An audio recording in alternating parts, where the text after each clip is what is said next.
শ্রীমঙ্গল জেলা থেকে দীর্ঘ পথ পাড়ি দিয়ে হামহাম জলপ্রপাত পৌঁছানো যেন এক রোমাঞ্চকর অভিযাত্রা। পাহাড়ের দুপাশে সবুজের সমারোহ, পাহাড়ি আঁকাবাঁকা রাস্তা আর বনের গভীর নির্জনতা ভ্রমণকে করে তোলে আরও বেশি রহস্যময়। বহুক্ষণ হাঁটার পর যখন চোখের সামনে দেহে আসা জলরাশি দেখা যায়, তখন সব ক্লান্তি মুহূর্তেই মুছে যায়। ঘুরতে হয় অভাব থাকলে, টাকা থাকলে ঘোরা হয় না।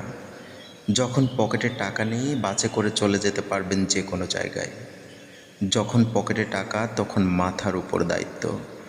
টাকা থাকলে আসে রোগ, টাকা থাকলে আসে ভয়, টাকা থাকলে আসে সম্পর্কের ক্ষয়। যখন ঘুরতে হয় তখন পকেটে টাকা না থাকে, টাকা না থাকলেই ঘুরতে হয়।